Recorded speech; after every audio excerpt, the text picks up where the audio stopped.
El ejercicio de la libertad de expresión está en la forma en la que ha aumentado la capacidad de las personas de recibir, buscar y difundir información.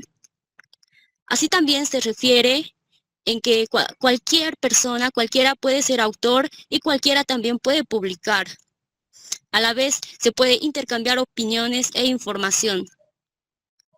Y también la Comisión Interamericana en el artículo 7 de la Convención Americana indica que protege de igual manera los medios de comunicación tradicionales y también la expresión difundida por el Internet.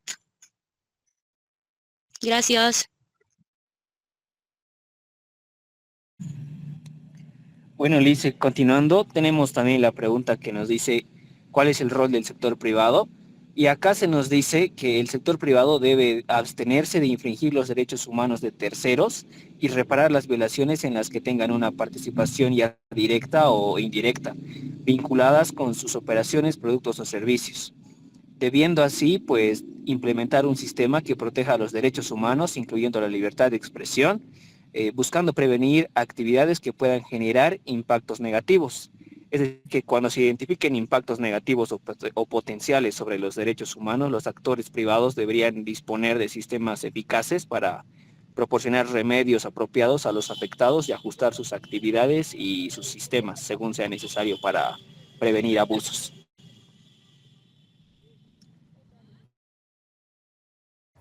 Bueno, aquí es la pregunta, ¿qué es la responsabilidad de intermediarios? Y para responder primero esta pregunta hay que decir qué son los intermediarios. Los intermediarios son como servicios de Internet o los motores de búsqueda como es Google, un servicio de blog que puede ser Blogger, algo así era esa aplicación donde podías escribir cualquier cosa, o algo similar podría ser Twitter con las plataformas en línea, también puede ser en sí redes sociales o cualquier sitio donde tú puedas publicar una opinión o una cuestión. Y además estos son los que tienen un control de la comunicación. Estos intermediarios también protegen esa libertad que tú tienes al expresarte y además tienes tu propia privacidad. Y como son las redes de comunicación, son transparentes, no tienen ningún prejuicio. Y estos tienen una autorregulación y corregulación.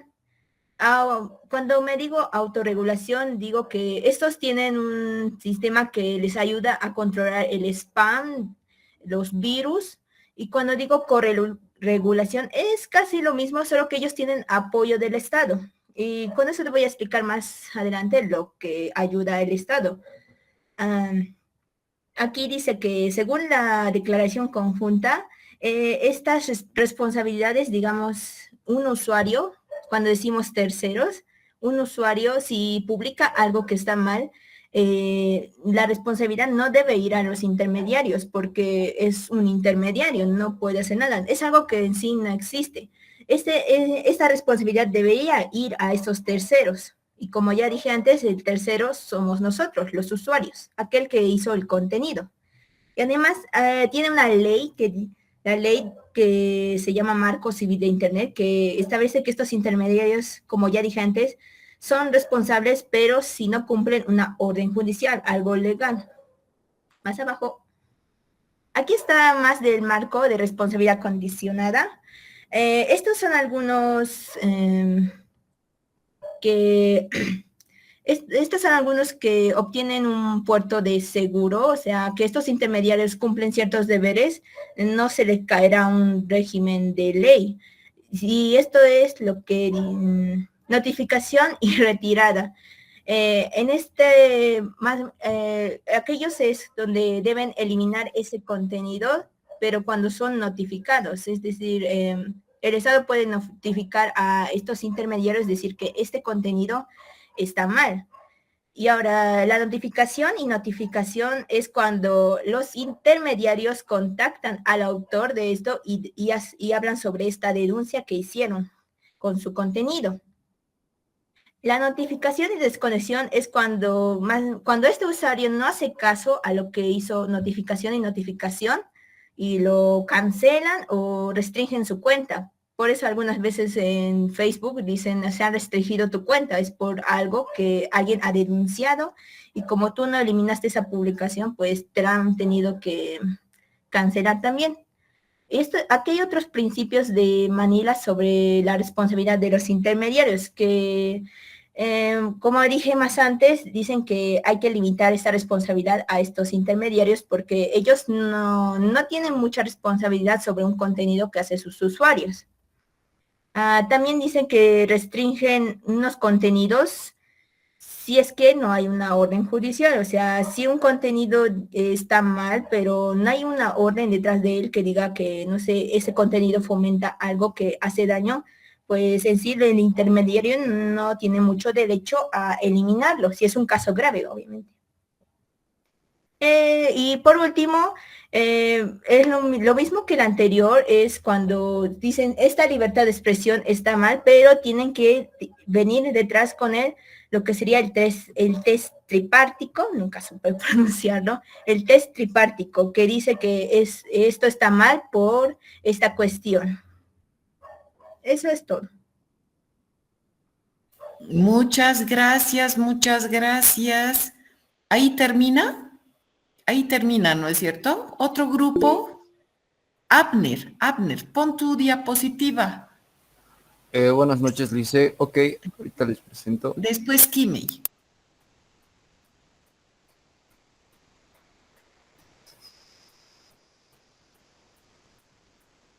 Sí, ya se está viendo, ¿no? Ahí está. Sí, ya se ve. Ok. Chicos, Jessica, ¿puedes empezar, por favor? Sí, me lo pasas a mi primera diapositiva, por favor.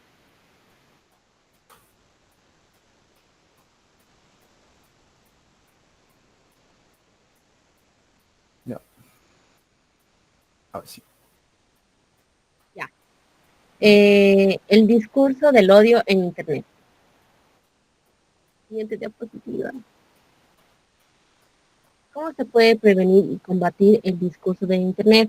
Según la relatoria especial del texto, destaca que una política integral y sostenida que incluya prevención y educación es esencial para que podamos combatir el discurso del odio y garantizar la igualdad y no discriminación tanto en Internet como fuera de ella. También resalta que los estados no deben imponer restricciones excesivas a la libertad de expresión en Internet. Es por eso que ahí surge la pregunta de si hay medidas restrictivas.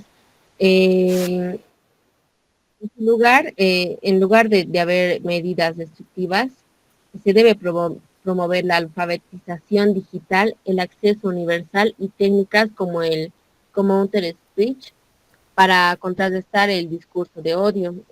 Las medidas de bloqueo que deben ser excepcionales, igual necesarias y proporcionadas.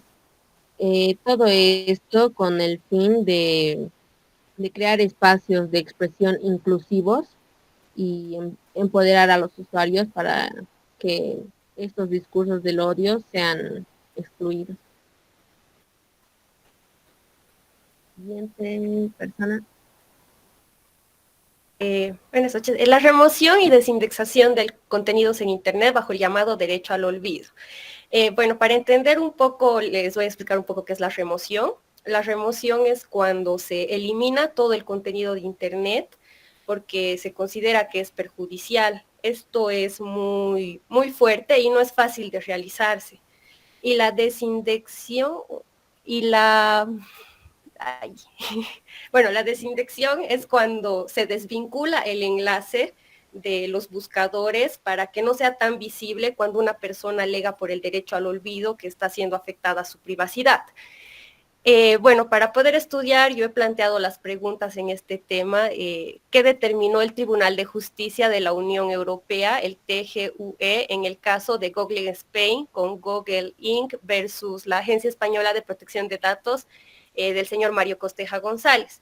Para explicar un poco de este caso, el señor Mario González alegó que, bueno, aparecían unas publicaciones de inmuebles, sus datos privados, donde se lo estaba acusando de un embargo, si no me equivoco. Entonces realizó todo este proceso y la resolución del tribunal dijo que él determinó que los motores de búsqueda tienen que ser controladores de datos personales y se debe permitir la desindexación de información personal cuando sea inadecuada, irrelevante o excesiva, o no tenga un interés público. ¿Cuál es el impacto del derecho al olvido en la libertad de expresión y el acceso a la información pública? La desindexación y la remoción de contenidos pueden limitar la libertad de expresión y el acceso a la información de interés público, por lo que la legislación tiene que ser clara y tiene que limitarse para proteger la privacidad sin restringir la libertad de expresión. Esto es importante especialmente por los políticos, ¿no? Cuando quieren usarlo para tergiversar y se debe proteger.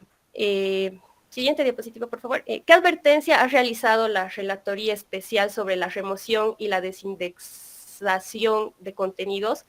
La Relatoría Especial ha advertido que la remoción y la desindexación de contenidos pueden tener un impacto negativo en la libertad de expresión y el acceso a la información en Internet.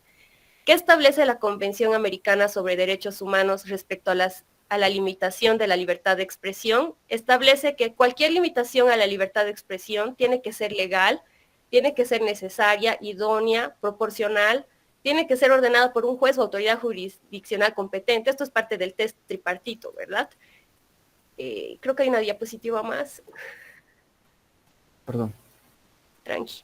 ¿Cuál es el principal desafío al implementar el derecho al olvido? El principal desafío es asegurar que la desindexación de contenidos no limite indebidamente la libertad de expresión y el acceso a la información del interés público, especialmente sobre los funcionarios públicos y los temas de derechos humanos. ¿Qué recomendaciones se hacen respecto a la legislación sobre la desindexación? La legislación tiene que ser específica, clara y proteger la privacidad sin vulnerar la libertad de expresión. Además, los intermediarios, como los motores de búsqueda, no tienen que ser responsables de decir sobre la desindexación y tienen que garantizar el debido proceso judicial. No puede proceder así nomás. Gracias. Continuando con el tema, la propiedad intelectual y el acceso al conocimiento en Internet. Habla que declara la Relatoría Especial sobre los derechos de propiedad intelectual en relación a los derechos culturales. Es la pregunta. Declara que la protección de los derechos de autor podría llevar a la imposición de limitaciones a los derechos. Una dictamina que el derecho a la propiedad intelectual no debe utilizarse para defender las leyes que no respetan suficientemente el derecho a la libertad de expresión. La segunda pregunta sería, ¿qué sostiene la Relatoría Especial de las Naciones Unidas sobre los derechos culturales? Sostiene que tanto los sistemas de propiedad intelectual como el derecho a la ciencia y cultura obligan a los gobiernos a reconocer y recompensar la inventiva humana y a garantizar el acceso público a la cultura. ¿Qué medidas tendientes a lograr un balance adecuado entre los derechos de propiedad intelectual y los derechos culturales recomienda la Relatoría Especial? Recomienda las licencias de acceso abierto, que son publicaciones públicas y gratuitas.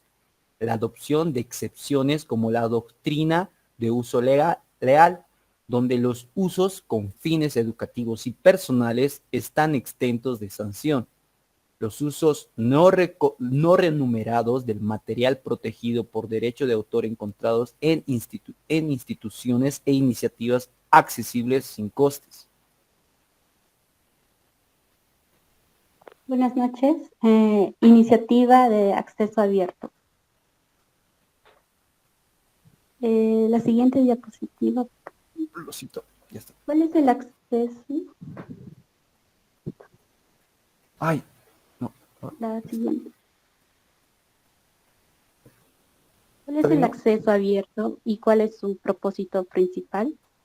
Es una forma de compartir conocimiento de manera gratuita y sin restricciones para beneficiar a la ciencia y la sociedad. ¿Qué tipo de contribuciones se incluyen bajo el concepto de acceso abierto? Incluye investigaciones científicas, datos, metadatos, materiales gráficos y multimedia. Siguiente, por favor. ¿Qué ha destacado la relatora sobre derechos culturales de Naciones Unidas sobre las licencias abiertas?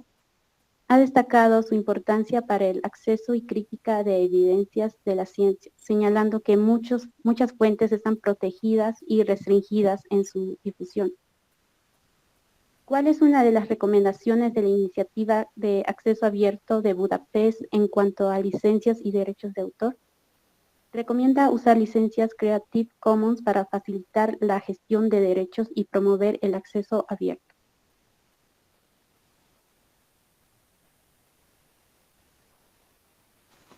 Buenas noches, licenciada. Voy a hablar sobre la protección del dominio público. La protección del dominio público, el derecho a la libertad de expresión, significa que todas las personas pueden expresar sus opiniones, creencias, ideas libremente, sin miedo a ser censuradas o castigadas. Y esto incluye la capacidad de buscar, recibir, poder difundir la información a través de cualquier medio, ya sea escribiendo, hablando o publicando en internet alguna cosa, ¿no?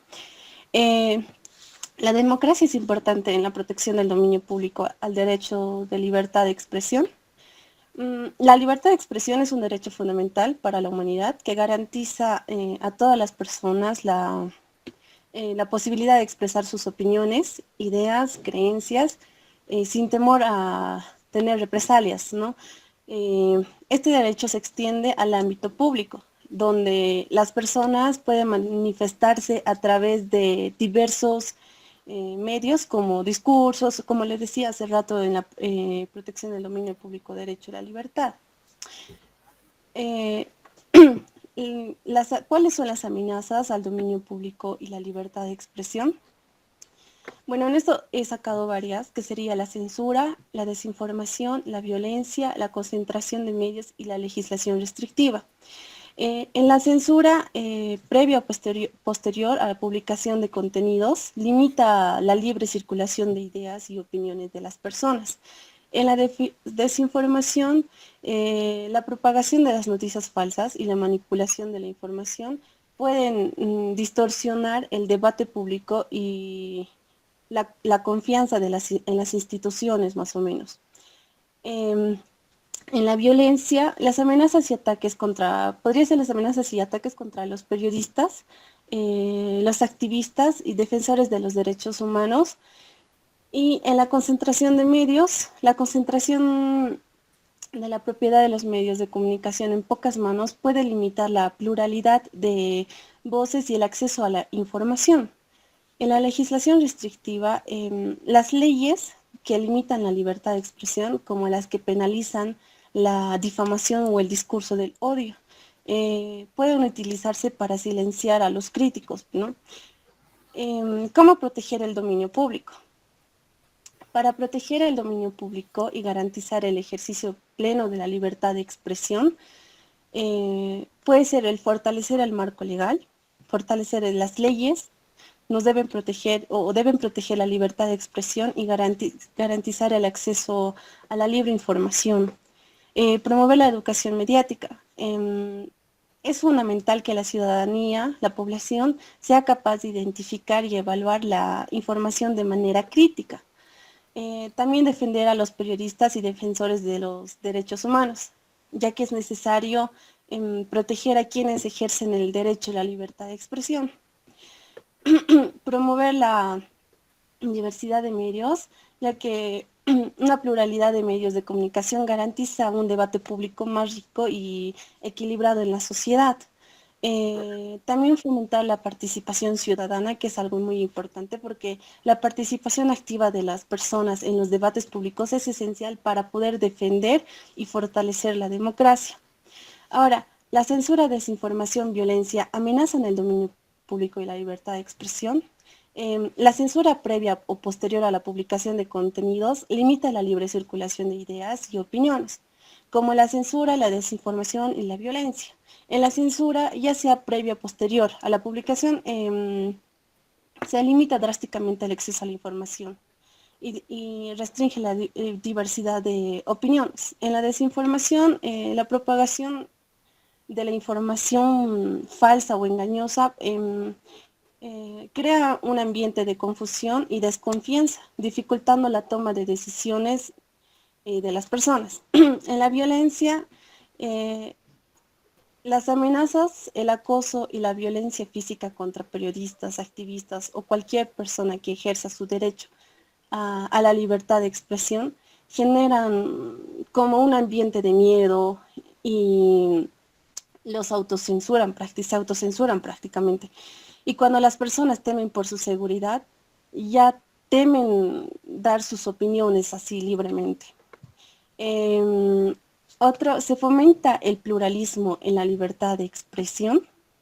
El pluralismo en la libertad de expresión es un aspecto importante para la sociedad democrática y fomentar el pluralismo implica garantizar que una amplia variedad de opiniones, ideas y perspectivas puedan expresarse libremente sin temor a que nos digan o nos hagan algo. Un dominio público diverso y abierto permite que las opiniones y perspectivas se escuchen. Así nos enriquecemos en muchas situaciones, como por decir un debate público, y evitamos la imposición de una no sé, a ver cómo le podría decir. Ya, eso, licenciado, perdón. Siguiente, por favor. Con tus palabras, siempre con tus palabras, puedes decir, ay, me he olvidado, ay, ¿cómo se llama? Está en la punta de mi lengua, como que es así, porque has leído, tranquila, siempre, con su estilo, con su ritmo.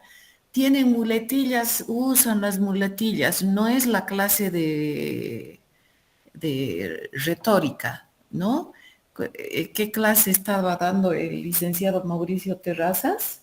¿Cómo se llama? Oratoria.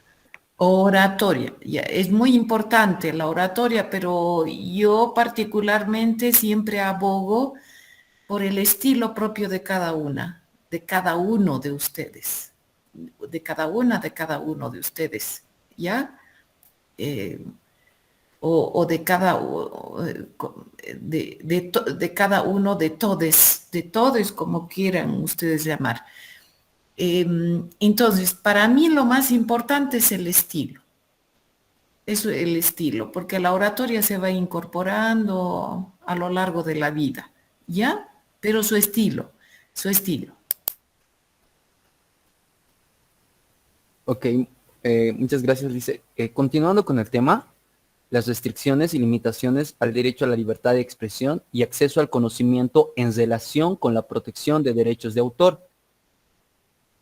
¿Qué limitaciones debe superar el test tripartito del sistema interamericano? Debe cumplir 3 funciones, es la manera en la cual le puede comprender: la legalidad formal, material y el objetivo legítimo, una necesidad de una sociedad democrática, una proporcionalidad. ¿Cuál es el impacto de tales bloqueos sobre la libertad de expresión?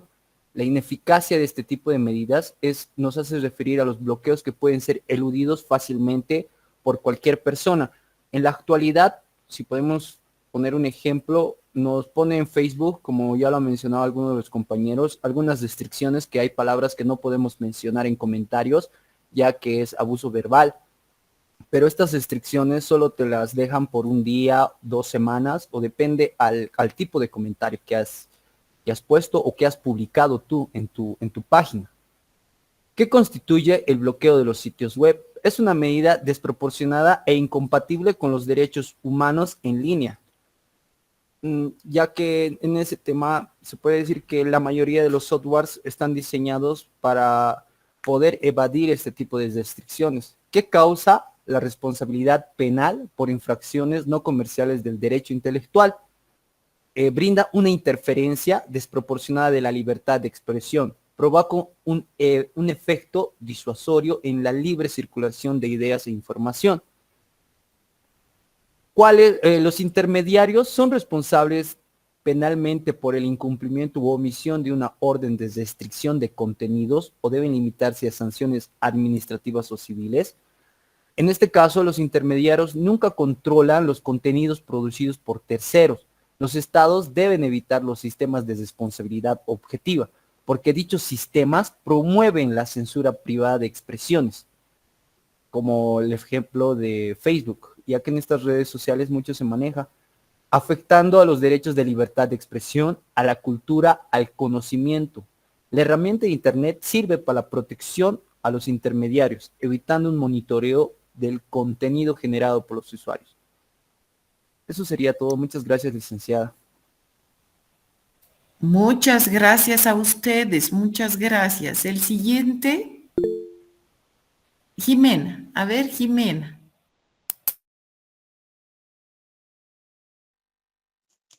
Buenas noches, licenciada. Kimei, ¿puedes compartir, por favor?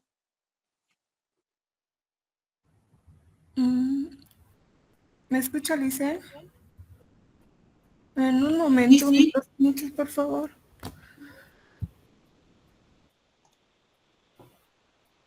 Se logra ver, ¿verdad? Sí, comienza a verse. Ya. Gracias, licenciada. Y ya está. Pueden empezar, por favor. Bueno, el tema que vamos a exponer es el capítulo 2, Derecho a la libertad de pensamiento y expresión. Siguiente, por favor. Bueno, el derecho a la libertad de pensamiento y expresión, la Convención Americana la define como la libertad de buscar, recibir y difundir informaciones e ideas de toda índole. Estas pueden ser difundidas oralmente, por escrito, en forma impresa o artística también. La siguiente, por favor. La Comisión Interamericana destacó la triple función del derecho a la libertad de expresión en el sistema democrático, las cuales son como derecho individual que se refleja la virtud humana de pensar el mundo desde una perspectiva propia y comunicarse entre sí, como medio para la deliberación abierta y desinhibida sobre asuntos de interés público, como instrumento esencial en la garantía de otros derechos humanos, incluyendo la participación política, la libertad religiosa, la educación, la cultura, la igualdad y entre otros, ¿no? Siguiente. La jurisprudencia interamericana destaca 3 tipos de discursos, las cuales son el discurso político sobre asuntos de interés público, el discurso sobre funcionarios públicos en ejercicio de sus funciones y sobre candidatos a ocupar en cargos públicos. Y también el discurso que configura un elemento de la identidad o la dignidad personales de quien se expresa. Y entre los discursos excluidos están la propaganda, de los que incitan a la guerra y a la apología del odio, ¿no? Es decir, incitan a la violencia. Y otro discurso excluido es la incitación directa y pública al genocidio. Y como el más grave se podría decir que es la pornografía infantil.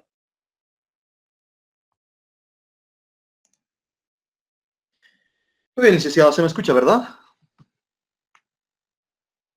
Se te escucha, Jeremy, se te escucha.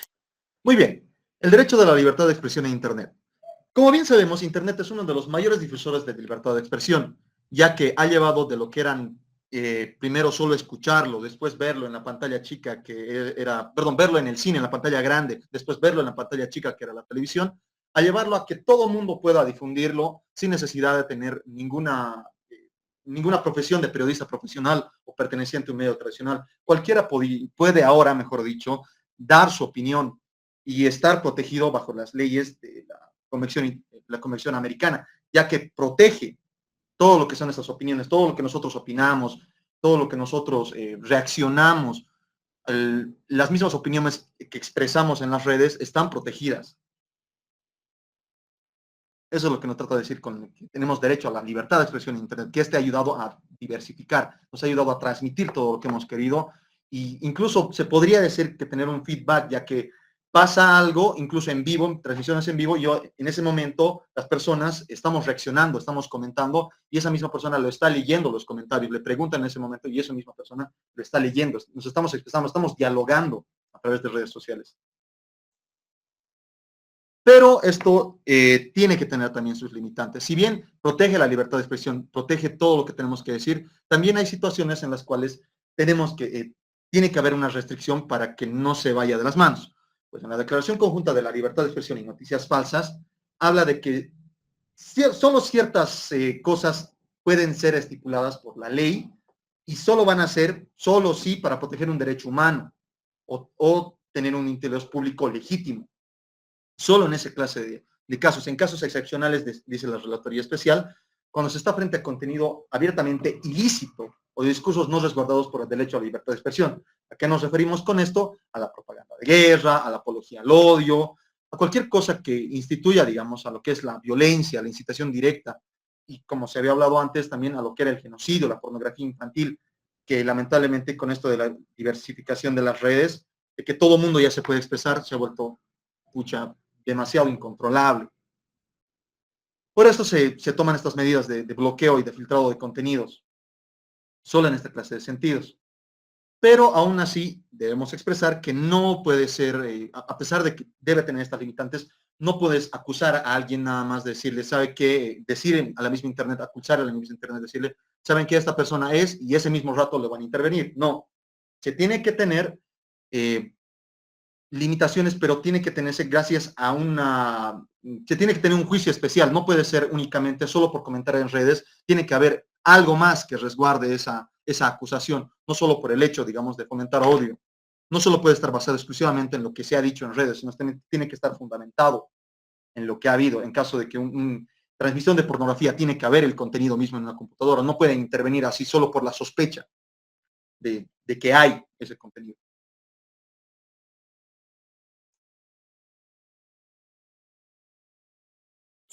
Buenas noches, Lice. El rol del sector privado. El sector privado es crucial para el funcionamiento de Internet, proporcionando infraestructuras y servicios esenciales. Estas empresas deben respetar los derechos humanos y proteger la libre expresión. Según la ONU, las empresas deben prevenir cualquier violación de derechos humanos relacionadas con sus actividades. La siguiente, por favor. Ya.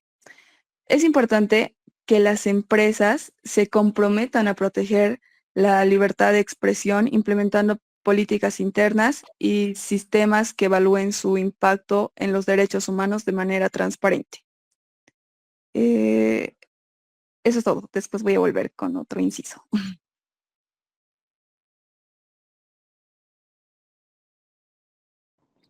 Bueno, Liz, ¿me escuchas, no? Ya.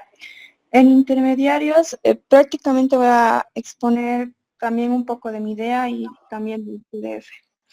Los intermediarios son entidades que actúan como enlaces o facilitadores entre dos o más partes de una transacción o proceso.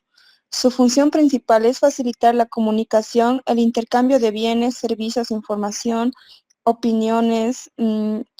Prácticamente es como lo dicen, es la persona que va a estar en medio de dos cosas, por así decirlo. Siguiente.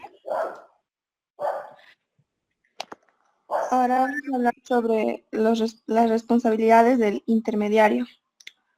La transmisión de contenido de Internet depende de los intermediarios, porque estas personas que están prácticamente al medio, o podemos ponerlo como nosotros vamos a divulgar, digamos, por ejemplo, van a subir algo, van a publicar algo, y nosotros vamos a empezar a compartir y vamos a empezar a interactuar. Hay cosas, tu audio apagado, tu micrófono, hay cosas que, hay cosas de eso buenas y cosas malas de los intermediarios que tal vez voy a hablar un poquito más adelante, pero así como un pequeño spoiler, digamos, los intermediarios pueden ser buenos como también malos, porque divulgan información, sí, en este caso estoy hablando de forma en personas, no como una empresa o una organización. Estas personas pueden divulgar información ya sea de manera buena o sana o ya sea de manera mala. En este caso podemos tal vez decir la falsa información, digamos. Si sale una noticia que ha pasado esto en Bolivia, pero no es verídico, esta persona, los intermediarios, nosotros mismos, en este caso, los que más hacen eso son las personas mayores, porque son los que, digamos, caen primeramente en cualquier publicación, digamos. En 7 días, si no compartes, vas a tener mala suerte y empiezan a compartir o esas personas. Entonces, ¿qué hacen esas personas? Pues prácticamente pueden alterar el orden, pueden alterar la información. Es algo, eso es, digamos, algo malo. Y pues lo positivo, cuando una información o algo es verídico, pues tú como intermediario estás tal vez opinando, estás compartiendo y estás haciendo llegar esa información verídica a más personas. Existen gran cantidad de intermediarios y distintas maneras de clasificarlo. Como dije anteriormente, todos son buenos, todos son malos. Hay muchas maneras de clasificarlos. No es como que nos vamos a centrar en un intermediario. Más adelante yo voy a explicar eso. Las medidas que afectan a la actuación de los intermediarios es el régimen de responsabilidad. Estas personas, al ya tener una libre opinión, todo, tienen que ser responsables de sus actos. Algunos, digamos, no llevan, ¿cómo decir? Digamos, no llevan una responsabilidad adecuada, digamos, la gente, o por así decirlo, tal vez el Estado no va, digamos, a meterlo, por así decirlo, a prisión o hacerle cumplir alguna condena, no. Pero en caso más interno, en este caso... Perdón, Jimmy, solamente una aportación, perdón que te interrumpa. Porque estamos estudiando, lo más importante, se nota que has estudiado, has leído. Entonces, los intermediarios, de acuerdo al texto, son las personas que escriben en Internet o son las plataformas, las redes sociales, los que nos proveen de Internet. ¿Quiénes son, de acuerdo al texto? ¿Te acuerdas? A lo que yo entendí, Licen, y eso también es mi opinión de parte de mí, Ya. pueden ser, digamos, prácticamente lo que usted dijo, la segunda opción, pero también si nos podemos a pensar, podemos ser nosotros mismos, pero generalmente estaríamos hablando, digamos, de su segunda opción de usted. Ambos para mí son válidos. ¿Quiere que exponga más rápido, no ve? Lo voy a hacer un poco más rápido. Ya, porque de acuerdo al texto, el intermediario es el que está facilitando, diremos, la conexión online, es decir, está en medio de, ¿no? Los blogs, por ejemplo, el Facebook, las redes sociales, los proveedores de Internet, ¿no? Y nosotros estaríamos en calidad de usuarios. Sí. ¿No? O de autores de mensajes, interactuando, internautas, de acuerdo al texto. Pero estamos, porque lo que a mí me importa es que hayan leído la parte que les ha tocado. Así que estamos estudiando. Tranquila, sigue. Entonces un poquito voy a avanzar ya más, sin tanto ejemplo ya. Siguiente, por favor. No, por favor, que no te preocupe fallar o equivocarte. De repente yo estoy equivocada también. Habría que ver el texto. Tranquila. Lo que menos quiero es que inhibir tu desarrollo de dar tu capacidad para indicar situaciones que pueden ejemplificar, ilustrar la teoría. no es para eso. A mí me corrigen todo el tiempo también. Yo escribo, envío papers científicos a una revista, te digo, 5 veces he corregido hace poco un paper científico. 5 veces, porque me han hecho observaciones. Ya, tranquila, porque y lo último que me han dicho es, le agradezco enormemente que usted haya tolerado todas las observaciones, pero tiene un buen final, se va a publicar su paper, ¿ya? Así que, tranquila. Ya, entonces atrás, Milton, por favor. Ya, vamos a tocar el tema. En el marco de la responsabilidad condicionada se ofrece al intermediario un puerto seguro, a salvo de cualquier responsabilidad legal en la medida en que cumpla con ciertos deberes concretos.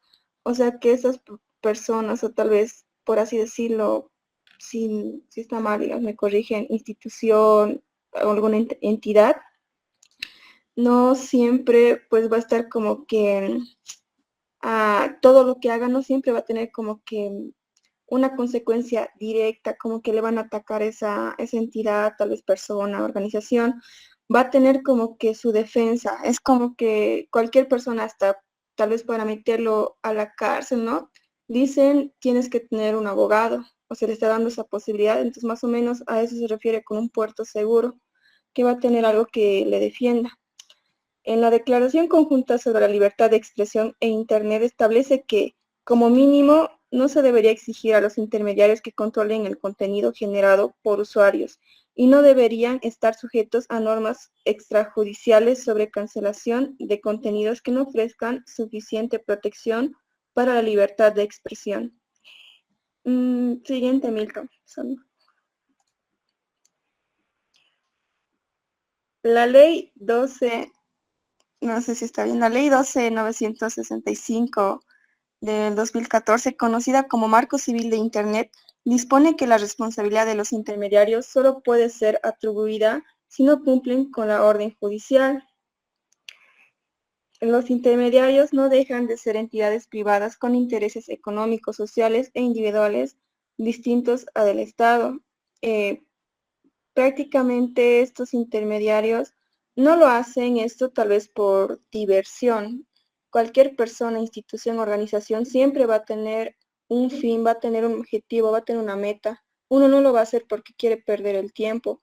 Hasta una persona tal vez dice, quiero practicar este deporte porque me quiero distraer, pero sin darte cuenta, tu meta estás aprendiendo ese deporte y pues lo estás puliendo. Entonces, un intermediario, una institución, para mí en lo general siempre va a tener intereses económicos. Lo más principal va a ser siempre eso.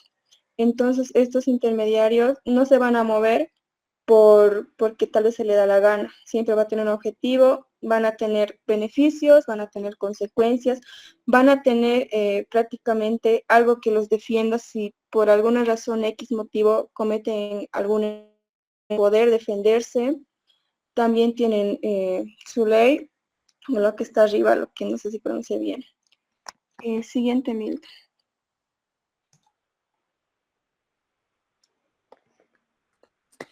El discurso de odio en Internet. Para combatir el discurso de odio en Internet se necesitan,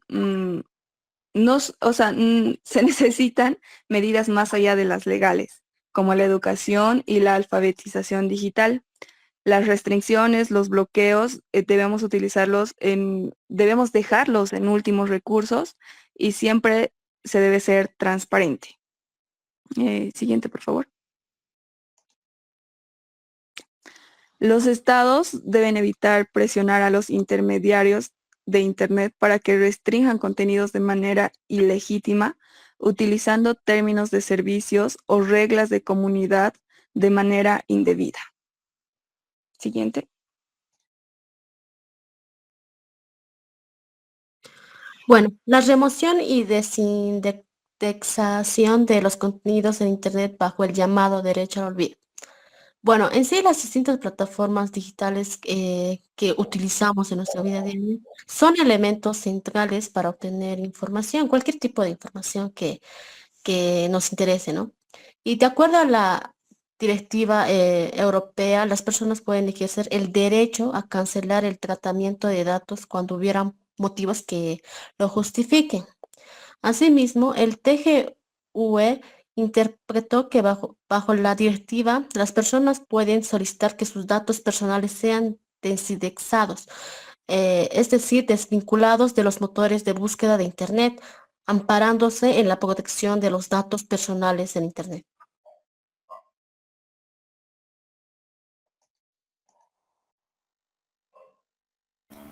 Bueno, continuando, Alicia, tenemos las iniciativas de acceso abierto. Este acceso abierto beneficia a la ciencia y a la sociedad mediante publicaciones en Internet sobre información, datos, conocimiento científico y académico que se puede copiar y compartir con los demás, ¿no? Dicha información, datos y demás tienen fuentes y que éstas pueden estar protegidas por derechos de autor. Por eso es importante, dice el libro, que cada estado difunda y promueva la capacitación y la adaptación sobre las licencias de acceso directo. Dentro de estas iniciativas también tenemos la protección del dominio público, que es la información total de fácil acceso que tiene el público en general, que puede aprovechar e intercambiar sin restricción alguna. Además, la Declaración de Principios de la Cumbre Mundial resalta que el dominio público es un factor esencial para el crecimiento de la sociedad de la información. Y para ello, también cada estado debe fomentar, proteger, promover las instituciones públicas como las bibliotecas, el acceso comunitario, los museos, la información y también desarrollar mecanismos y políticas para reservar el patrimonio digital, ya que con el rápido avance tecnológico este patrimonio está en peligro, ¿no?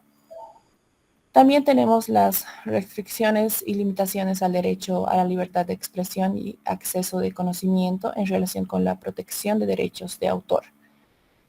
Estas restricciones y la protección de derechos de autor deben cumplir requisitos que están establecidos en la Convención Americana, que deben superar el test de tripartito, que este test tiene 3 etapas, que es la legalidad formal, y material y objetivo legítimo. También la necesidad de una sociedad democrática y por último la proporcionalidad. Eso sería todo, licenciado. Muy bien, muchas gracias. ¿Otro grupo? A ver, otro grupo.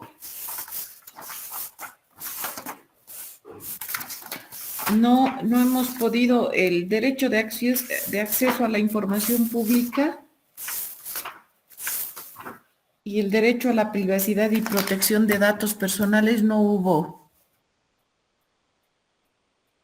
¿No hay más?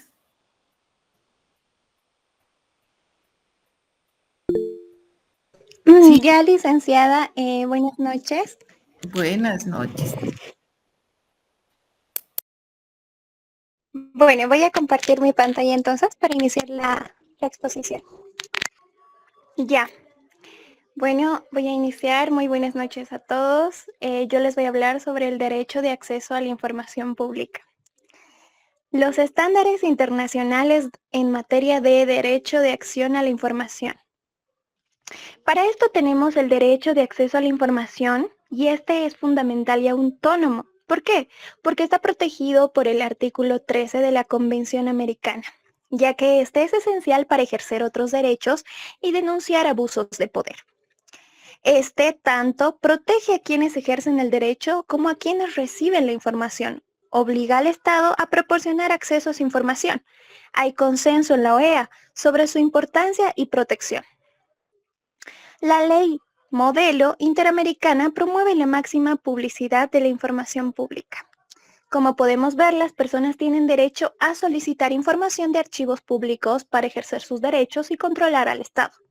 Esto promueve la rendición de cuentas y la transparencia. El acceso a la información permite participación ciudadana igualitaria en la gestión pública. Como otro punto, también podemos nombrar que el acceso a la información facilita el ejercicio de otros derechos, incluidos los sectores vulnerables. La falta de acceso puede violar otros derechos de la Convención. En el caso de las mujeres, es crucial para prevenir discriminación, violencia y para acceder a la justicia. Rudy.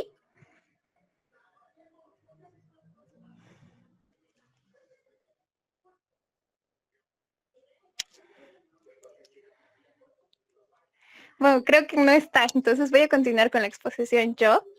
La información estatal es considerada por principio de fuente pública y la documentación gubernamental, ¿no? Los ciudadanos como legítimos titulares de dicha información no requieren acreditar ni interés directo ni afectación personal. Para ello pueden divulgarla para que circule. Entonces, toda la sociedad puede acceder a ella y valorarla. Los derechos deben respetar los principios de máxima divulgación, estableciendo la publicidad como principio y la reserva como excepción.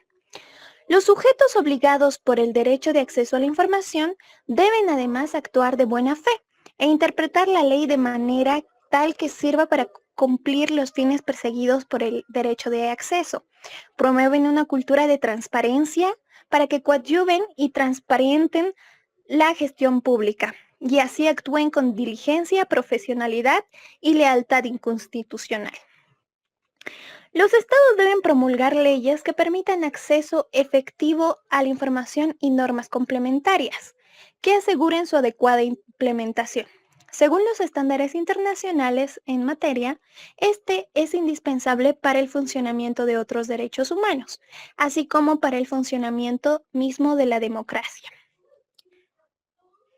Bueno, nombrando la Corte Interamericana, esta se estableció la obligación de Estado de responder todas las solicitudes de acceso y fundamentar aquellas donde por algún motivo permitido por la Convención el Estado pueda limitar el acceso a un caso concreto. Es decir, la Comisión por su parte afirmó que el derecho es acceso a la información. No se satisface plenamente con una respuesta estatal en la que se declara que la información solicitada es inexistente. Cuando se trata de información que el Estado tiene obligación de conservar, debe exponer todas las gestiones que adelantó para intentar recuperar o reconstruir la información que hubiera sido perdida o ilegalmente sustraída. Tenemos también que la Declaración de Principios de Libertad de Expresión establece la obligación estatal de garantizar el acceso a la información. Esta condiciona la legitimidad. Las leyes que regulan el secreto deben definir con exactitud el concepto de la seguridad nacional. Esta también debe especificar los criterios que deben utilizarse para poder aclarar cierta información como secreta. Los estados tienen la obligación de responder de manera oportuna, completa y accesible. Contar con un recurso que permita la satisfacción del derecho de acceso y también contar con un recurso judicial para la revisión de las negativas de entrega de información. Esta debe ofrecer la mayor transparencia activa. El derecho de acceso a la información comprende un deber de transparencia. La obligación de poner a disposición información debe ser de interés público. El Estado debe incorporar proactivamente el dominio público de información de gobierno, ya sea de interés público. Este debe garantizar un acceso rápido y efectivo. Como siguiente punto, les vamos a hablar sobre el Internet y el derecho de acceso a la información. Esto lo va a explicar mi compañero Ángelo si está aquí en clase. Ángelo. Hola, hola, ¿se me escucha? Sí, se te escucha. Ya, Internet y el derecho a acceso a información. Acceso a la información y facilitar la información ciudadana en la forja de sociedades democráticas. Sociedad de información integradora, que los ciudadanos participen de la discusión sobre asuntos públicos y formen parte del proceso de toma de decisiones. Internet ofrece un nuevo escenario de desarrollo, transparencia, políticas e ideas de toda índole. El acceso a la información pública da voz a los ciudadanos para participar activamente en los procesos de decisiones del Estado democrático. Los gobiernos también deben examinar la posibilidad de duplicar datos que sean legibles por máquina. Datos legibles por máquina son interpretados por códigos informáticos, sin necesidad de equipos o sistemas operativos especiales, permitiendo que los ciudadanos accedan a los datos y puedan obtener información relevante y no información burócrata. El acceso a la información debe garantizar sin discriminación y el Estado debe garantizar el plurilingüismo y accesibilidad de la información a personas con discapacidad en Internet. Principio 3 de la Declaración de Principios sobre la Libertad de Expresión sostiene que toda persona tiene derecho a acceder a la información sobre sí mismo o sus bienes en forma expedita y no onerosa. En caso de que fuera necesario actualizarla, rectificarla o enmendarla. Este derecho es conocido como la acción de habeas data. Es particularmente relevante en la era digital. Nuevos actores adquirieron capacidad de mantener y tratar los datos personales y se ampliaron a los fines de dicho tratamiento. Continuando con la exposición, ya se había mencionado el habeas data, entonces yo les voy a explicar un poco más de lo que es el habeas data. El derecho del habeas data permite a las personas modificar, eliminar o corregir la información considerada sensible o discriminatoria. Todo con el fin de cuidar y preservar su derecho a la privacidad, como ya se había hablado anteriormente, el derecho a la privacidad. Entonces, la Relatoría Especial destacó que el habeas data es un patrimonio común del derecho constitucional interamericano. Es un derecho constitucional básicamente. En el marco de acción de habeas data existe una obligación de entidades a utilizar los datos para objetivos específicos explícitamente estipulados. Todo con la obligación de garantizar la seguridad de estos datos contra accidentes, acceso o manipulación no autorizados. Con el habeas data verificamos fácilmente si los datos obtenidos han sido, por así decirlo, obtenidos de manera legalmente, ¿no? Entonces ya sirve para verificar y corroborar. Otro aspecto es que la habeas data debe poder ser planteada a través de un mecanismo sencillo, sin trámites excesivamente complejos, debe ser sencillo, con fácil acceso y que implique un bajo costo. Eso sería, licenciada. Muchas gracias. Gracias a todos los oyentes. Muchas gracias, muchas gracias. ¿Hay otro grupo?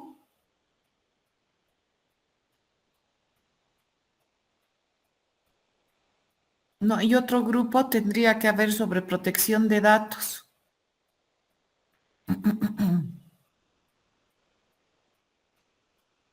Bueno. Sí, Jessica. Licenciada, nosotros somos de protección de datos, pero nos dividió la segunda parte del capítulo. No expongo aún No hay la primera. problema. Puede, y después la primera parte, otra persona, otro grupo. Ah, ya, entonces voy a presentar. Ya, listo.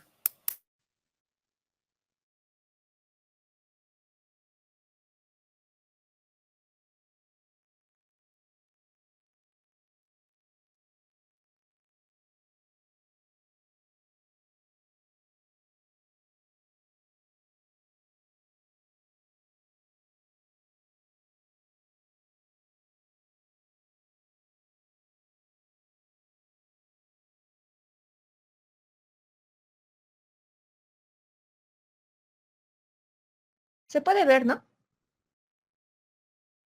Sí, se ve.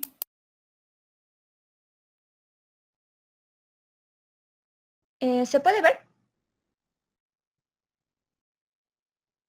Sí, Jessy, se ve, se ve. No sé si se escucha. Te escuchamos.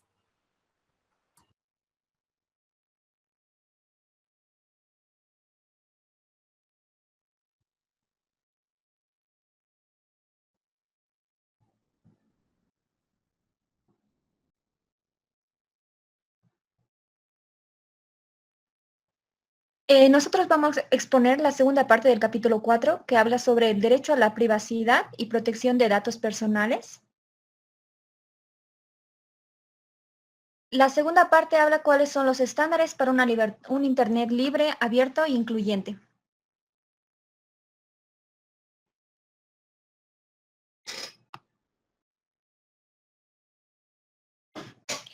La vigilancia, el monitoreo y la interceptación pueden adquirir distintos formatos. Entre los formatos que menciona el texto son 1, la documentación, 2, el monitoreo de actividades o de comunicaciones, 3, la interceptación de comunicaciones o actividad en línea individualizadas o masivas. Entre este tipo de vigilancias habla de 2, la que es la vigilancia individualizada, está generalmente amparada en procesos penales y comprende la interceptación y el monitoreo de comunicaciones de una persona identificada, su dirección IP, un dispositivo específico o una cuenta específica.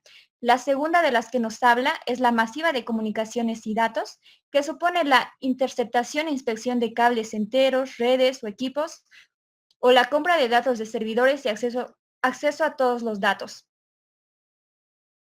La vigilancia en Internet, en cualquiera de sus formatos o matices, constituye una injerencia en la vida privada de las personas y de ejercerse ilegítimamente puede afectar además los derechos al debido proceso y a un juicio justo, a la libertad de expresión y al acceso a la información.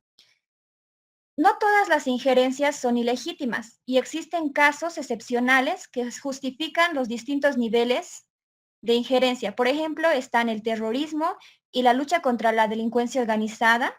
Son ejemplos de situaciones donde la vigilancia está justificada. También nos dice que la Asamblea de Naciones Unidas destaca la importancia de garantizar que los medios de vigilancia respeten los derechos humanos. Y el sistema interamericano establece un tripartito para verificar la legitimidad de una injerencia en la vida privada.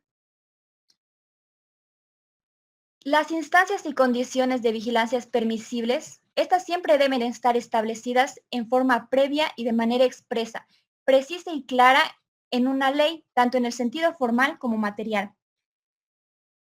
Nos dice que estas instancias siempre deben promover el conocimiento y la comprensión de las políticas impuestas a los proveedores de los servicios de Internet y otros intermediarios, cómo ellos utilizan nuestros datos o cómo estos son verificados.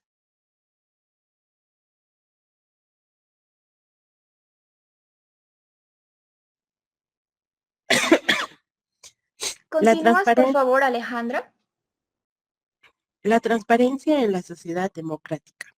Los estados deben publicar estadísticas respecto al número de solicitudes realizadas, las aprobaciones, las rechazadas, el tipo de investigación en el marco de la cual se solicitan, la duración de dichas materiales, el desglose de solicitudes por proveedor, entre otros. Eso quiere decir que tiene que haber acceso a la información. Los ciudadanos tienen el derecho de acceder a información sobre el funcionamiento del gobierno, las decisiones políticas y el uso de recursos públicos. También rendiciones de cuentas, las transparencias fomentan Creo que Alejandra no está conectada. Entonces voy a explicar también su parte. Lo más esencial que nos habla la transparencia en la sociedad democrática es que los estados deben publicar estadísticas sobre solicitudes realizadas, aprobadas, rechazadas, todo el tipo de investigaciones que se hacen, cuál es la duración y el desglose por proveedor. ¿Aló?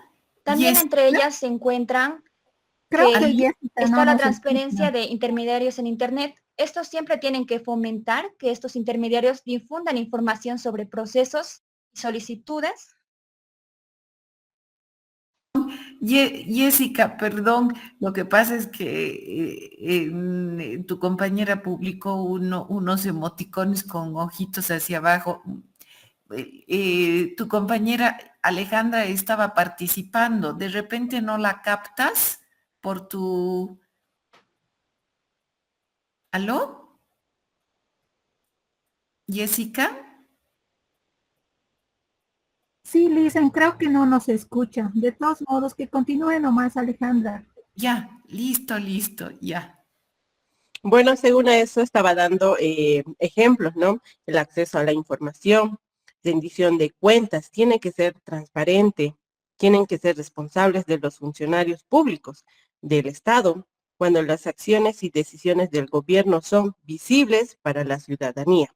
También tienen que ser participativa ciudadana. Una sociedad transparente facilita la participación y entre otros tiene que ser prevención a la corrupción. Si no son transparentes siempre va a ser corrupción y la ciudadanía siempre va a pensar que es corrupción.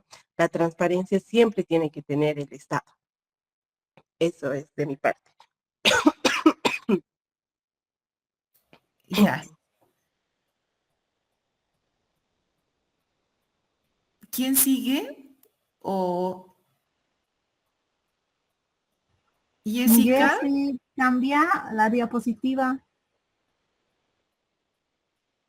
Jessica.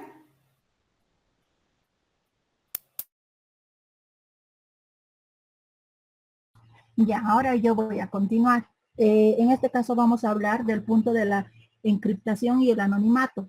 Bueno, el anonimato prácticamente es cuando no se desconoce la identidad de una persona o de una empresa o de una entidad. Bueno, constituye un medio para la protección de la privacidad y destaca en su relación con la libertad de expresión para facilitar la participación en el discurso público sin identificarse. Prácticamente lo que nos quiere decir que el anonimato es importante para proteger la privacidad y la libertad de expresión. Y prácticamente los estados deben respetar el discurso anónimo y solo exigir identificación en casos excepcionales. Y prácticamente el sector privado también debe proteger el discurso del anonimato. Y a ver, ¿cuáles serían los casos excepcionales? Bueno, el anonimato puede levantarse en los casos como la incitación al odio, incitación a la violencia, la pornografía infantil y prácticamente las cosas malas que no se podrían hacer. Está permitido el anonimato para discursos para un bien común, no para un mal, digamos. Entonces, prácticamente se permite el anonimato en la medida de lo que se pueda y está permitido. La encriptación prácticamente es lo que es la protección de nuestros datos personales. Prácticamente es importante para proteger la privacidad de la información y las comunicaciones. Las medidas que restringen la encriptación puede afectar la privacidad y la intimidad de las personas. En este caso podríamos dar un ejemplo. Por ejemplo, cuando abres tu banca móvil, te pide un token que prácticamente es, y eso solo lo puedes tener tú, porque si lo tiene otra persona, prácticamente te roba tu dinero. Entonces, prácticamente, eso es una encriptación, prácticamente una forma de proteger tus cuentas, en este caso bancarias. Ahora también una forma de seguridad que se ha implementado en las redes sociales no es tanto una encriptación cerrada, pero sí es como, por ejemplo, tú buscas a alguien y tiene su perfil restringido. Entonces no puedes ver su información, no puedes ver ni su foto de perfil ni nada. Entonces prácticamente te está protegiendo para que otras personas desconocidas no vean tus fotos, no vean tu información, no vean dónde estudias, dónde trabajas, porque ¿para qué mentir en esta época de las redes sociales? Todos ponemos todo en redes sociales. No voy a generalizar, pero hay personas que ponen, estoy cenando en el Hotel Cochabamba. Entonces, prácticamente es para que no te lleguen a dañar. La encriptación es prácticamente para eso. Y también no sé si se habrán dado cuenta que también en Messenger ha aparecido que te piden códigos para guardar mensajes y que otras personas cuando tengan tu Messenger o dejes tu Facebook abierto en un ciber o donde vas a poner tu Facebook en donde hay internet y no vean tus mensajes, te pide un código. Lo mismo en el WhatsApp, te pide un código, te llega a tu número personal un código para que lo pongas y demás. Prácticamente esa es la encriptación. Gracias.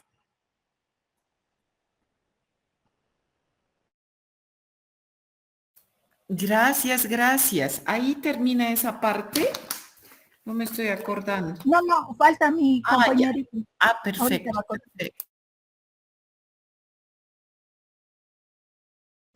Ya Alicia, buenas noches. Bueno, a mí me ha tocado, voy a exponer lo del Big Data. Bueno, esta es la cantidad de datos donde de datos que puede generar en el Internet es inmensa y su análisis presenta datos, oportunidades como desafíos significativos. Bueno, el Big Data se refiere a la enorme cantidad de datos que se genera en la red. Estos datos pueden ser capturados, almacenados, administrados y analizados para identificar tendencias o perfiles, como estaba hablando hace rato mi compañera. Este análisis puede ayudar a las instituciones a entender o mejorar las necesidades sociales y a formular políticas públicas más efectivas. Jessy.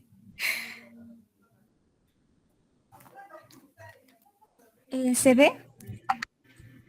Sí. Jessy.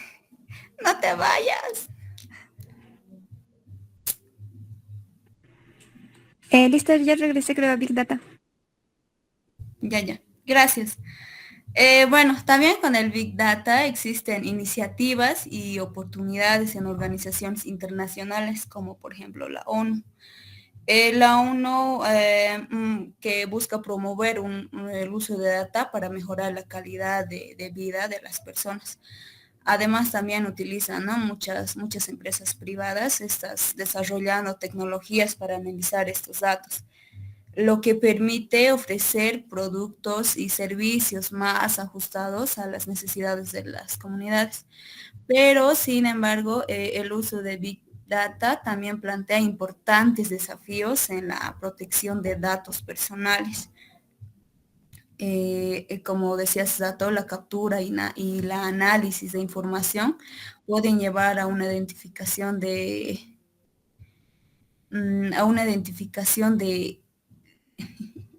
¿dónde está? De usuarios, lo que genera varias preocupaciones sobre la privacidad, la falta de regularización en toma a la propiedad, como hace rato también mi compañero estaba pronunciando, ¿no?, sobre los perfiles que cada persona tiene. Y el uso de esos datos es un problema que deben ser abordados. Es fundamental que que los estados establezcan regularizaciones claras para el uso de Big Data, asegurando que se respeten como también los derechos humanos. Deben generalizar que las tecnologías utilizadas para analizar datos masivos protejan la privacidad de las personas e eviten los abusos. Bueno, en conclusión, la Big Data tiene una gran potencial para mejorar nuestra sociedad, pero es necesario que su uso esté regulado para proteger los derechos humanos y la privacidad de las personas. Solo así podremos aprovechar sus beneficios. Creo que eso sería, licenciada. Bueno, sería el que siga.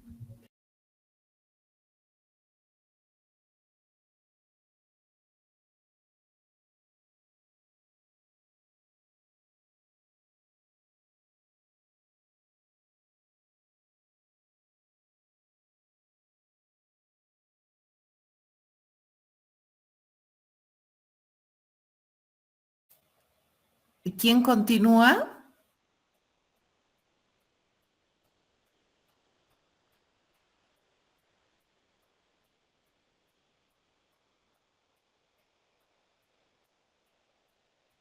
Jessy. Aló. Creo que no está conectada.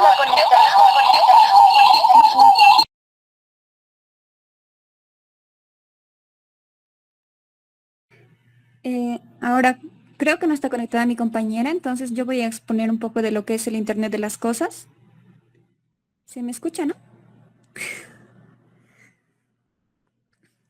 El Internet de las cosas nos habla de dos puntos. Uno, que hoy en día el Internet es una plataforma caracterizada por facilitar las comunicaciones humanas.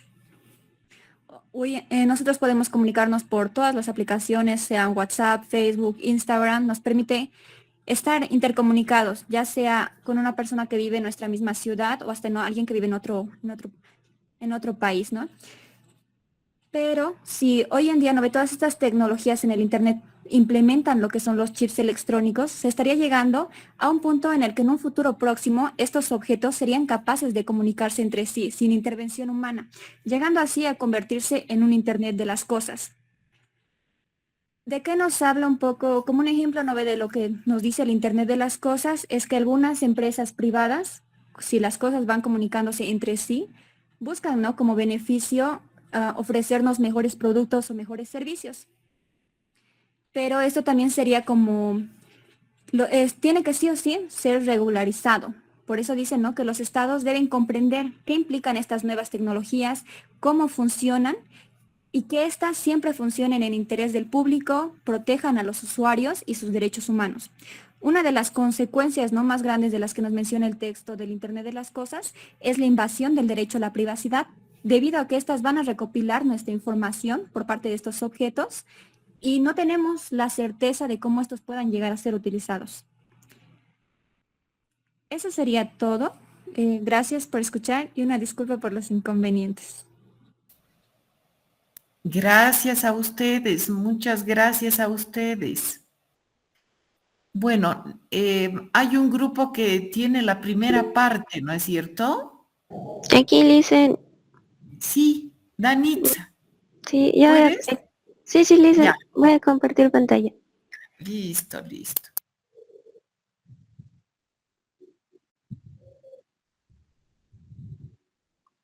Ya, a mi grupo le tocó el derecho a la privacidad y protección de datos personales. El derecho a la privacidad y protección de datos personales. El respeto de la libertad de expresión en línea presupone la privacidad de las comunicaciones, Estado o de particulares. El derecho a la libertad de pensamiento y expresión no puede ser ejercido plenamente. El desarrollo de Internet potencial simplifica las comunicaciones y el almacenamiento y sistematización de datos, pero también simplifica y potencia la habilidad de estados y particulares de monitoreo, interceptación y vigilancia que constituyen serios riesgos a la vida privada de las personas. Después, los estados deben evitar la implementación de cualquier medida que restrinja de manera arbitraria o abusiva la privacidad de los individuos, entendida en sentido amplio como todo espacio de intimidad y anonimato, libre de amedrentamiento y de represalias, y necesario para que un individuo pueda formarse libremente una opinión y expresar sus ideas, así como buscar y recibir información, sin ser forzado a identificarse o a revelar sus creencias y convicciones o las fuentes que consulta. Estándares internacionales en materia de privacidad y protección de datos. El artículo 11 incluye la protección de la vida privada, ámbito de la privacidad. Se caracteriza por quedar exento a las invasiones u agresiones. Caso Artavia Murillo. La Corte sostuvo que la vida privada engloba la identidad, incluyendo la autonomía personal. Los derechos. Ámbito propio o nacional. Está exento de invasiones abusivas y arbitrarias por parte del Estado o por terceras personas. Las nuevas tecnologías comunicacionales se encuentran protegidas. La protección de la privacidad incluye el desarrollo de relaciones entre personas. El Tribunal Europeo incluyó datos propios de comunicación en el Internet, conocido como metadatos. Estos surgen de propias conexiones. El artículo 11.2 con el artículo 17 se vinculan con el derecho de acceder a los beneficios del Internet y de la ciencia. Internet y la protección de la privacidad. Los estados deben respetar y proteger el derecho a la privacidad en la era digital, adaptando su legislación y prácticas para proteger a todas las personas bajo su jurisdicción sin discriminación alguna. La tecnología ha moldeado el concepto de privacidad con la llegada de Internet y las redes sociales que almacenan e intercambian información personal.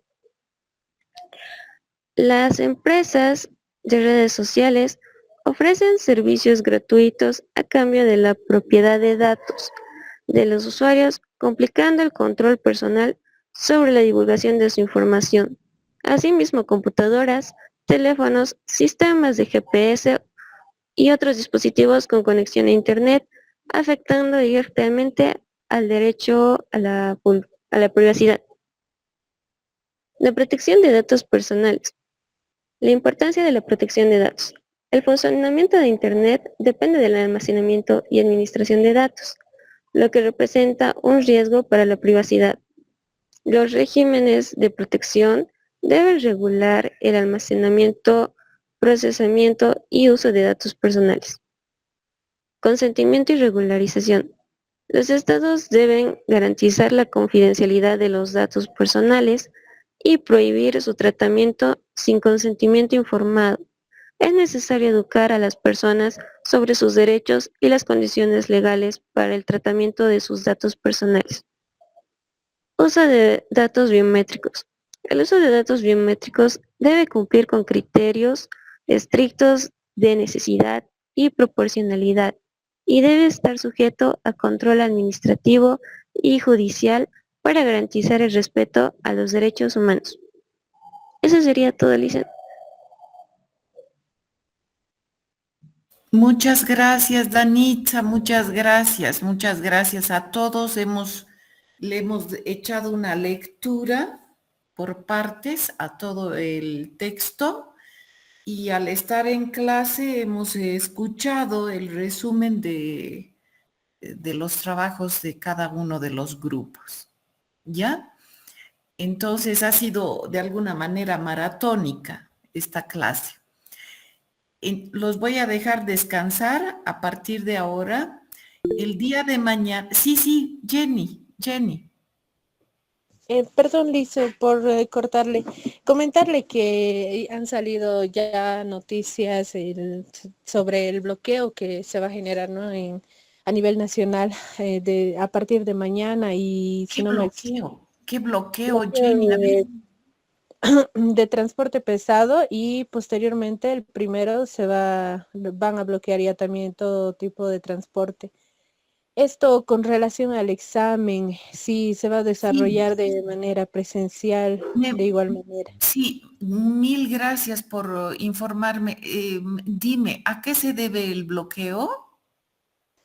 A los constantes problemas que existe en Bolivia, justamente ahora, la subida del precio del dólar, el hecho de que no haya diésel y demás problemas que pues han afectado de manera terrible a la economía boliviana. Licenciada, hoy jueves hubo un ampliado en la tarde en Sucre, porque el paro se lo esperaba para el 1 de agosto, pero hoy hubo un ampliado y mire, recién se ha avisado de que desde mañana comienza el paro indefinido y el día jueves se van a sumar todo el transporte también, sobre todo esto por el diésel, no hay abastecimiento de diésel. Entonces no se sabe hasta cuándo va a durar y bueno, también es un tanto preocupante lo que usted nos dijo de que tenía que pasar notas hasta la noche, ¿no? Entonces, si nosotros no sabemos por ahí, queremos ir ese día viernes, no preveemos y vamos a estar en crisis todos al final. No sé si es que hay una posible solución, tal vez para no estar así con el Jesús en la boca. Esperaremos, por favor, esperaremos a ver hasta este jueves. Esperaremos hasta este jueves. ¿Ya? No nos adelantaremos porque de repente se arreglan las cosas el mismo jueves en la noche. pero evidentemente tiene que haber una solución. Voy a preguntar a Mario de la UTI si puede descargar la lista en la plataforma Moodle. Si es que hubiera paro del transporte, entonces van a dar en la plataforma Moodle. Yo le voy a pedir que descargue en la plataforma Moodle. ¿Ya? Listo, licenciada, gracias. Entonces, y si no se arregla todo, entonces, ¿cómo quedamos? A las 2 de la tarde. Licenciada, le hemos cortado, estaba diciendo algo, estaba diciendo de que desde el día de hoy vamos a tener, no sé, ahí le hemos cortado. Ah, no, está muy bien. Entonces, vamos a dejar aquí, hemos abrochado, y el día de mañana yo les voy a dar para que trabajen en grupos las leyes, pero una parte de las leyes, ¿ya? A los diferentes grupos. Yo les voy a dar diferentes partes para que trabajen en grupo. Les voy a dar una consigna. De tal manera que revisemos las leyes. Y lo que vamos a hacer el día, eso va a ser mañana en el horario de clases. Lo que vamos a hacer mañana es, mañana es miércoles. Lo que vamos a hacer el día jueves es lo propio, mostrar las conclusiones del trabajo que van a realizar, que no es algo voluminoso, no es ampuloso, ¿no? Pero van a aplicar el marco jurídico interamericano y los estándares internacionales de acuerdo a lo que les toque, ¿sí?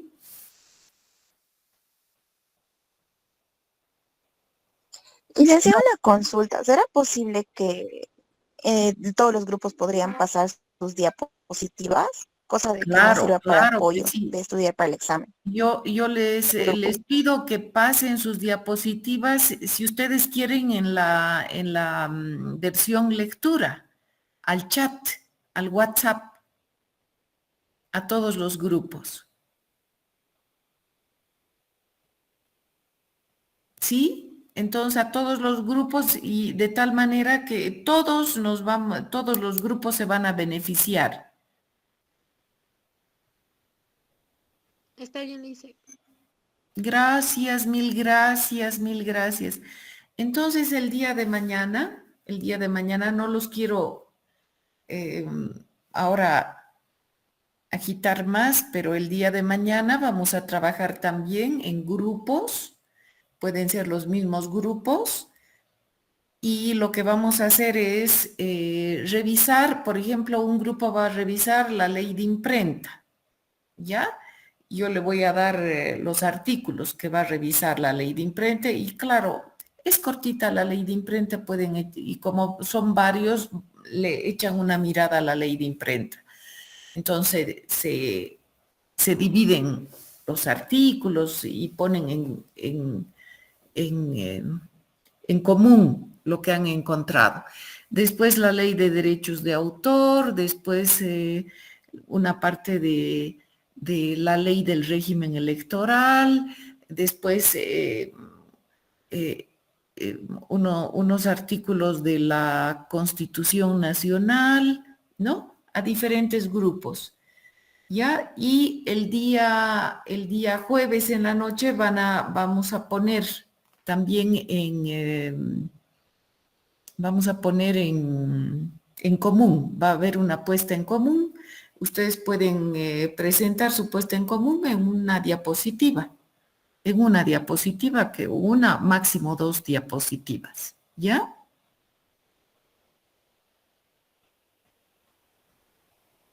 Listo.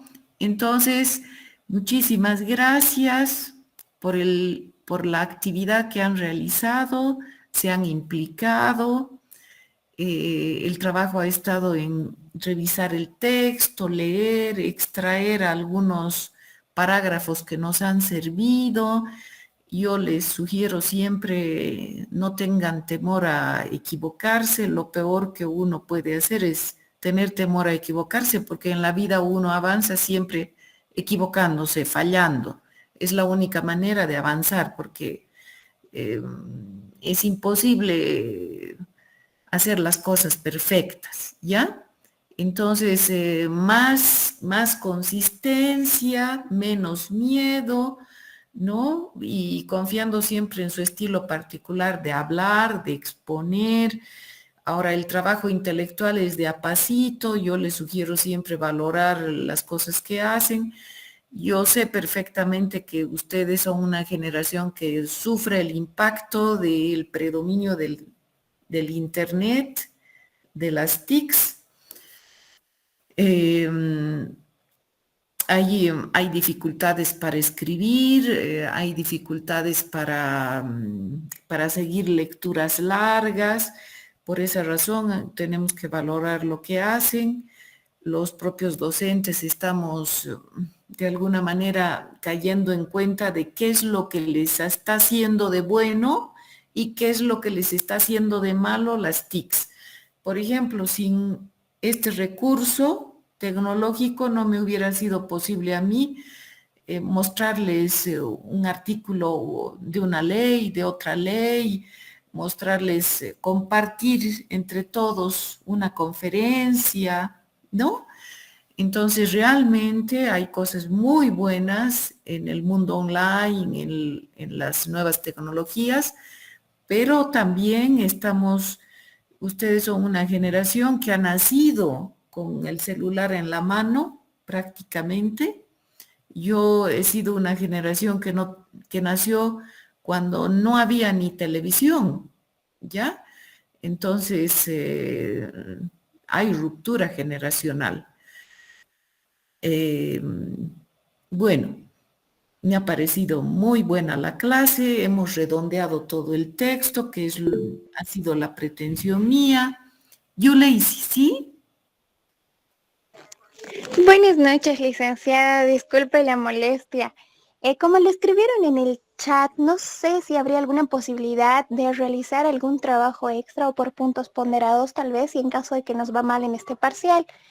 Solamente para ver la posibilidad. No, es una pregunta. No, pero sí, iba a responder, pero gracias porque ya me estaba olvidando. No, Yulei, sí, no. ¿Sabes qué? Estos exámenes, estos cursos de temporada se han convertido en el recurso habitual para que los estudiantes se profesionalicen.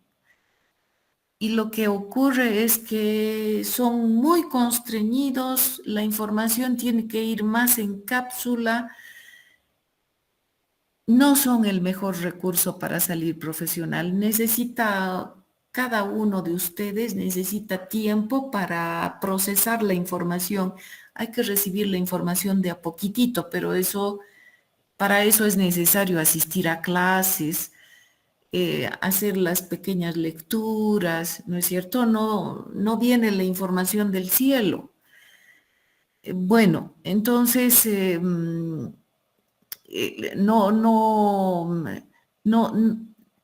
no es recomendable ni tampoco estilo hacer eso. ¿Por qué razón? Porque devalúas más la formación del profesional. Y ustedes no tienen por qué correr. ¿Por qué van a correr? ¿Ya? Y por otra parte, tomar el curso de verano o de invierno realmente es muy, diremos, peligroso en la formación profesional, para su formación profesional. En realidad, estos cursos de invierno y verano, ustedes saben, han sido diseñados para recuperar una materia, es decir, me he aplazado, entonces voy a recuperar. En una idea de recuperación, ¿no? Pero se han convertido en el recurso para continuar avanzando en la macrocurrícula. Ya ven ustedes que hay más de 114 o 114 personas inscritas. Impresionante, es impresionante. Los docentes no entendemos qué está ocurriendo en esta época. ¿Ya? Está bien, licenciada, muchas gracias. De nada, Yuleisi, de nada. Yo quiero lo mejor para cada uno de ustedes. Me recuerdan a mis hijos. Lice, Pero- disculpe. Sí. Perdón, antes que termine la clase. El día de mañana va a dar... el día de mañana va a dar las siguientes disposiciones para todos los grupos, ¿no? Para que podamos realizar los artículos que estaba mencionando. Sí, o quieren que les dé ahora. Mañana. Lice. Para empezar y mañana. ¿Cómo? Dispóngase. Mañana. Ya, Dispóngase. mañana. Sí, mañana les daré. Para que usen ese tiempo de clase. Ya. Súper, Lice, Sí, gracias. los dejaré descansar. Yo también estoy, claro, lo que pasa es que he estado escuchando y como yo conozco el texto, entonces he estado constatando de que han leído por lo menos la parte que les ha correspondido. ¿Ya? Entonces sí, descansito. Entonces, un abrazo para cada uno de ustedes. Por favor, un abrazo. No hay que correr como Speedy González, con calma, tranquilos, avanzaremos con paso firme, ¿ya?